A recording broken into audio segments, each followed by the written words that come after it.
Hey, how are you doing? I'm doing good, thank you. How are you? I'm great. So I'm Charlotte Claver. I'm here for Turn Up Louder, and I'm chatting to Lucas Woodland about their sophomore album, The Greatest Mistake of Your Life. So it's out April 16th, but what a strange year, right? I know, yeah. It doesn't. It's weird as well because, this record was supposed to have been released in kind of last October, to be honest. So it's weird to think that we've sat on this album for so long as well, and it's kind of been weird that lockdown has been coupled with this record so much for us because Mm. there hasn't been a moment of listening to this album for me where COVID hasn't been looming over us at all. So I'm excited to get out of it, and then this album won't be clouded by such a big bad thing, I guess. Exactly. I mean, it's perfect timing. I think it's the album drops the first week the pubs are open, so could be In it, I know. that. The main thing for me as well is I think HMV will probably be open It will, that week as well. hopefully. So I'm really, that's something that was really special the first time, was going in and buying my own CD, giving myself a little boost on the old charts. Oh, But it's great yeah. though, isn't it? And yeah, having those retail, just generally record stores being open as well. You've got I think you've got quite a number of variants, including an indie exclusive, right? So having those stores open, able to have fans go in, buy it, it's a whole different world, isn't it? Yeah, for sure. And as someone who grew up going to I'm the kind of guy who, like, HMV was like my library growing up. I'd walk around Cardiff and I'd just stand in there and look at the CDs and just for hours. So yeah. It's great. So obviously you guys are quite a visual and creative band, and obviously this album's no exception. You say that this album's been pushed back, but did lockdown get in the way of you being able to create anything that you wanted to create visually for this record? Probably, yeah, but realistically, the big videos, we managed to kind of work around it. So I don't feel like I regret anything, but I think we forget how much restriction we have as people now anyway. So I'm sure there's loads of things we would have done differently without all this rubbish. Yeah. Yeah. So let's just dig straight in. So actually I'm going to go back to start last year. You dropped Gravity and Birdcage before, and they were superb releases. And I guess everyone sort of expected them to be those album start tracks, as you were getting ready to prepare. What made you keep these pieces so separate from The Greatest Mistake of My Life? So yeah, it's a mixture of two things. We're very much an album band. We always really try and make a place and time when we record records. And I feel like the self-titled has that, and this album definitely has that. So we were very, very careful that Gravity and Birdcage, if they were on the album, I think they would have encroached on the atmosphere of the record. Mm-hmm. So and another thing, and I say about it all the time, but the music industry is changing, and we try and we view ourselves as quite a contemporary, forward-thinking band, So putting out Gravity and Birdcage, obviously on their own, that's kind of what the internet wants us to do, with playlists and all this rubbish. But at the same time, by releasing like a double A side, like a vinyl, Yeah. that's kind of, everybody wins then. Mm-hmm. The fans get to hold a physical piece, don't they, as well, for it? Exactly. And as a band, we get to benefit from kind of playing the game a little bit, I guess. Mm-hmm. So yeah. Completely makes sense. And I guess those two songs, having listened to the album, almost feel like a transitional phase between the self-titled and this. Now they're a bit of that and a bit of this, but then they don't define either album as well. Exactly. Yeah, that's the perfect way of putting it, because I do view them as kind of the tether between the two, Mm-hmm. So, yeah. Yeah. So you've kind of described this album as the truest representation of Hold and Absence so far. And what makes these tracks so important to you? Do you know, it's funny because as you said that, I realized that that's kind of what I said about the debut, and then I kind of thought, well, hang on a minute. Yeah, everything that we do is the truest representation yet. That's kind of the point, Mm-hmm. So for us, it's just about pushing that idea, and exploring emotion and really trying to just give people music to feel. And I just think that message has never changed since day one. I just think the music's better now, to be honest. So for me, the main difference on this record is I just think we did everything a bit better than we've ever done it before, and I'm really proud of this record for that. And so you should be. It's great. So I'm going to actually flip this and go straight to the end of the album, that closing track, the cover or your view of The Greatest Mistake of My Life, it's an homage to Dame Gracie Fields, who originally wrote the track, but this is actually a track that your great uncle covered, right? It is, yeah. And that's kind of, yeah, how it all began, really. So did that track come first before the inception of the rest of the album, or did it inspire it? So basically, yeah, my nan kind of flippantly mentioned that my great uncle recorded a cover of this song back in like the 50s or whatever, you know, back when dinosaurs were walking. And it really resonated with me, because my nan is somebody who's inspired every aspect of my life, but has never kind of inspired like my musical journey in any way, you know, and this kind of found itself on my lap, and it just felt like really right to kind of somehow reference it. And we decided to name the album after it very early. Like, we'd written like 2 songs when we decided that. So it was kind of like we worked backwards, you know. With the debut, we named it Holden Absence, kind of because we couldn't think of anything better to name it, you know. But like with this one, it was like we knew the title and then we wrote the record. But as for the song at the end, I just felt like it felt like a very fitting like homage, I guess, you know, to not just take the title, but to actually do our own rendition of the song. You know, it just felt like the right thing to do. And as somebody who grew up on the Black Parade as well, you know, I feel like blood coming after famous last words. It's kind of like this comical, I don't know, you know, when you're in the cinema and you know, they do like an after credits kind of scene, you know, like that's kind of what this closing track felt like. Because I don't view it as the closing track. I view Morning Song as the closing track, you know, but this one just kind of felt like a cute little way of thanking the original song for all the inspiration it gave us, I guess. It's a real hidden treasure, and like you said, it's one that I'd have expected to see earlier in the track listing, and you listen to it and you get to the end of Morning, which is I think a 7-minute track, right? So you finish that and you're like, okay, and then you get hit right in the feels of The Greatest Mistake of My Life, and it's a superb homage. And did you rewrite any of the lyrics, or did you keep it true to the original? No, and that's what I love about it, is those lyrics do sound like something I would have written myself. So yeah. It's the perfect Holden Absence track then. And obviously this record hits even closer to home for you. Your sister lends her voice in Die Alone, and there's something so beautiful and poignant in that choice. Can you talk us through it a bit?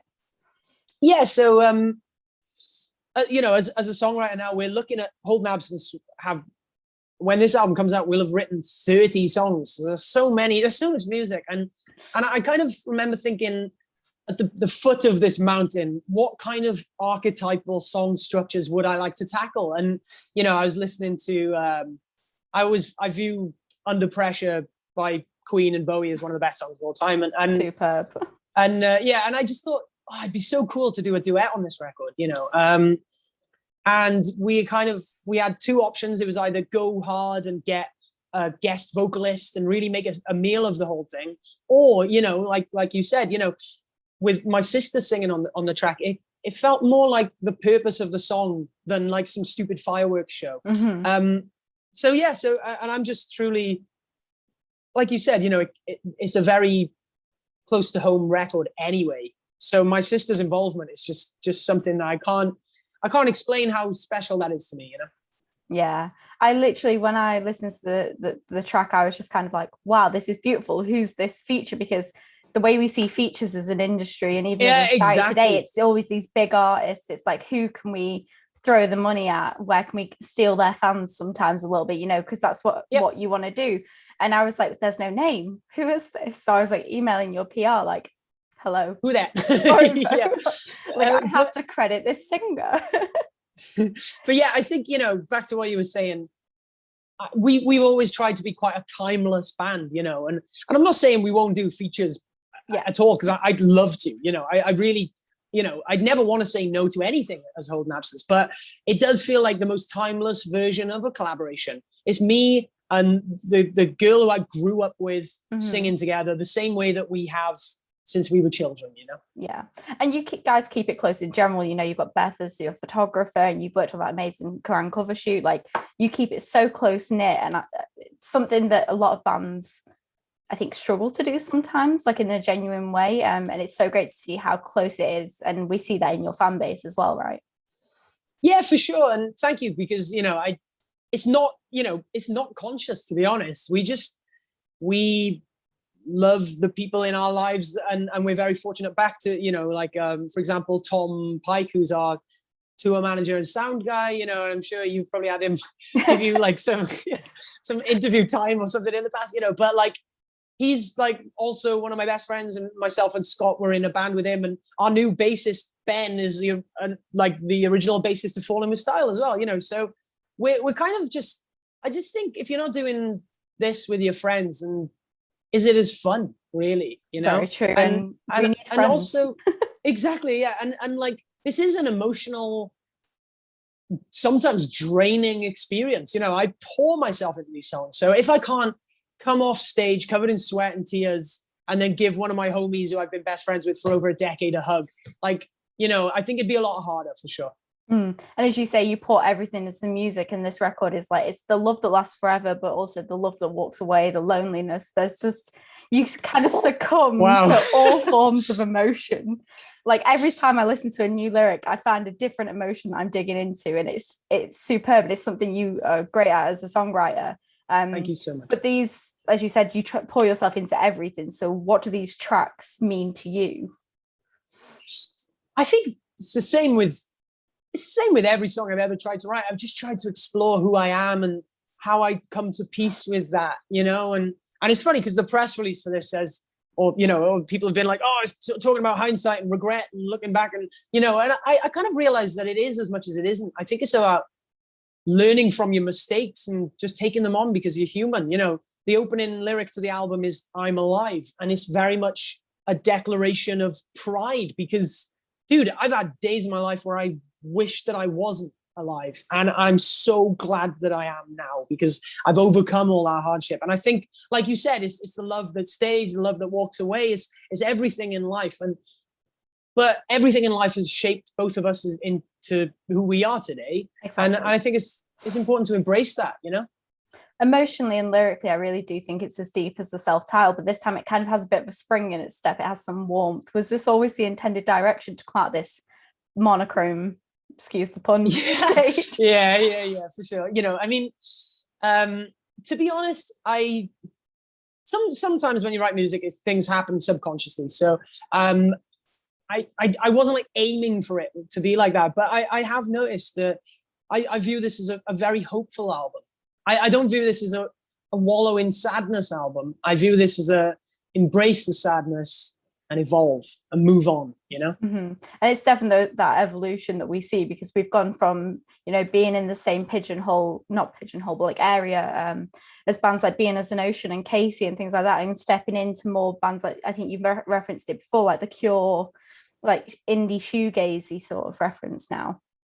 Yeah, I mean, every band ever listens to loads of music, it's the most boring interview answer of all time. But we really did try and explore quite a bit more of our sound on this record. And I'm still proud to be named alongside bands like Being as an Ocean, or bands like As It Is, or bands like, my favorite thing about this band is there's about 7 different sub-genres that we get forced into, like you'd never put Dayseeker on tour with As It Is, but we apparently can tour with both of those bands, and that's really cool to us. But yeah, I just think there's so much music to listen to, like, and as a band that uses music as a vessel, music isn't always the point, sometimes it's as long as we get a message across, it doesn't matter quite so much how we do it, I think. Yeah, I mean, like you said, there's so much music nowadays. I saw a fact the other day that Spotify upload about 60,000 tracks a day, and you've got to yo, and you've got to compete with that. And it's that versatility though that really like rings home for fans as well, because it lets them explore new genres and step into new spaces. Your band could open doors for fans to go and find these other bands in future.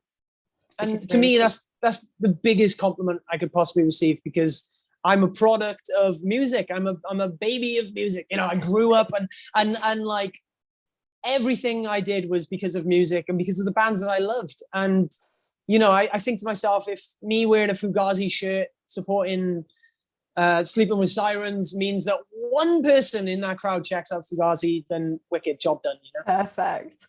So we've got to talk about that latest track, In Circles. It kind of battles with the idea of not having ambitions in life, and what it could be like. It encourages people to reach outside of the comfort zones. Why is this so important to you?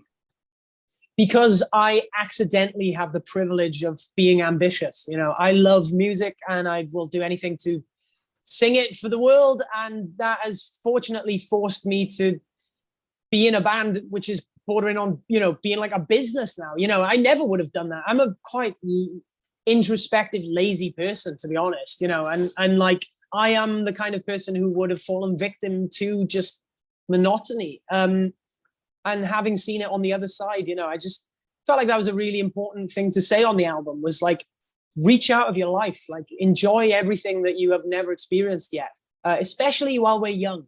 That's another thing. I don't really talk about it too much, but I'm aware that the clock is ticking for everyone, and I think we're fortunate enough to reach people at a younger age, in their late teens, early 20s, and I think that's the time in your life where you need to be told that more than ever, really.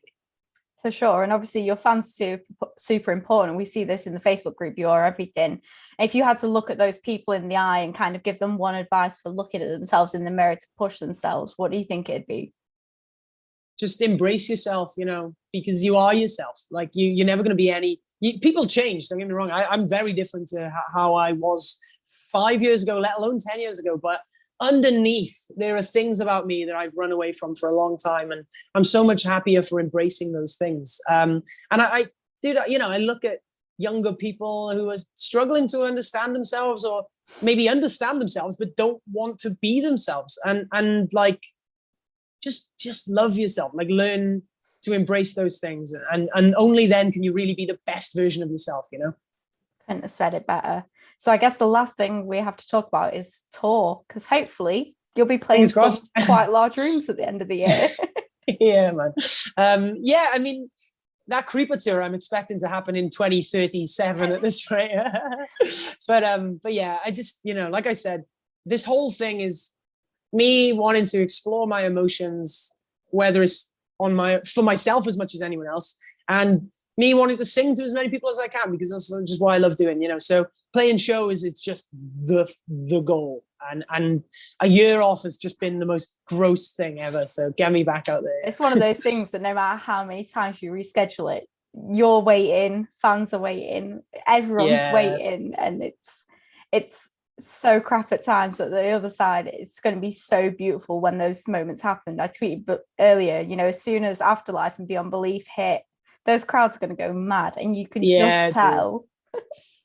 And oh my god, that's the thing that's kept me through all this. Is like, this album was recorded in February last year, and now we're 13 months later, and nobody's heard a bloody thing. So like, I'm just dying for people to hear this stuff and explore and just live it with us. Even for half an hour. That's all I want, is just half an hour just to see everyone after this last year, So. Well, there we go. There it is. You have to listen to The Greatest Mistake of My Life, out April 16th. Cannot tell you, it's a superb album. So thank you so much for your time, Lucas. I really appreciate it. Thank you. I appreciate you and everything you do. So thank you very much. No worries.